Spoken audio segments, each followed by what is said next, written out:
ஏம் Ravi sir, Ravi மோகன் sir, உங்களோட கதர்லாம் நான் பார்த்தேன்.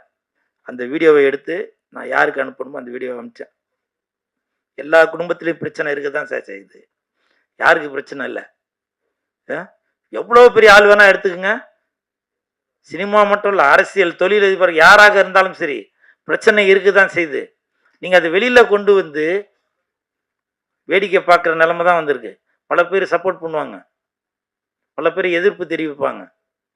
இதே மாதிரி நடிகர் பிரசாந்த் அவர்கள், எனக்கு தெரிஞ்சு சூப்பர் ஸ்டார் ரஜினி சாருக்கு பிறகு அடுத்த இடத்தை பிடிக்க வேண்டியவர் தியாகராஜன் சாரோட சன் பிரசாந்த் சார் தான். அவர் பிடிச்சிருக்கணும். அவரும் இந்த மாதிரி ஒரு குடும்ப சூழ்நிலையில் மாட்டிக்கிட்டு அந்த இடமே வெற்றிடமாச்சு. அதனால் ஜெயம் ரவி சார், தயவு செய்து சொல்கிறேன், நானும் ஒரு குடும்பஸ்தன், அதனால் உங்களுடைய உடன்பிறவா சகோதரனா சொல்கிறேன், ஏற்ற இறக்கங்கள் இருக்க தான் செய்யும். அதை தயவு செய்து பெரியவங்க பேசி அதை முடிவு பண்ணுங்க.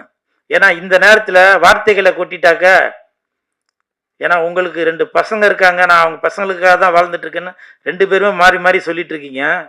அதனால் தயவு செய்து சொல்கிறேன், நீங்கள் என்னோட சின்னவரா பெரியவரா இல்லை உங்கள் வயது உடையவனா என்னன்ற எனக்கு தெரியல. ஏன்னா உங்கள் கம்பெனியில் நான் சாப்பாடு சாப்பிட்டவன், சம்பளம் வாங்கினவன், அந்த நன்றி உணவோடு சொல்கிறேன். தயவு செய்து ஜெயம் ரவி சாருக்கு தகுந்த, அதற்கு தகுதி உள்ளவர்கள் அவங்க 2 பேருக்குமே ஒரு கவுன்சிலிங் கொடுத்து இணைத்து வைக்க பாருங்க. ஏன்னா ஜெயம் ரவி சாரோட குடும்பம் எனக்கு நல்லா தெரியும். அப்படிப்பட்டவங்க இல்லை அவங்க. எல்லா குடும்பத்திலையும் பிரச்சனை இருக்க தான் செய்யும். ஆர்த்தி மேடம், நீங்கள் என்னோட சின்னவங்களா கூட இருப்பீங்க. உங்கள் பாதம் தொட்டு கேட்குறேன், உங்களுடைய குழந்தைகளோட நலன் கருதி தயவு செய்து நீங்கள் ஒரு சுமூகமான ஒரு முடிவு எடுத்து நீங்கள் ஒத்துமையாக வாழணும்.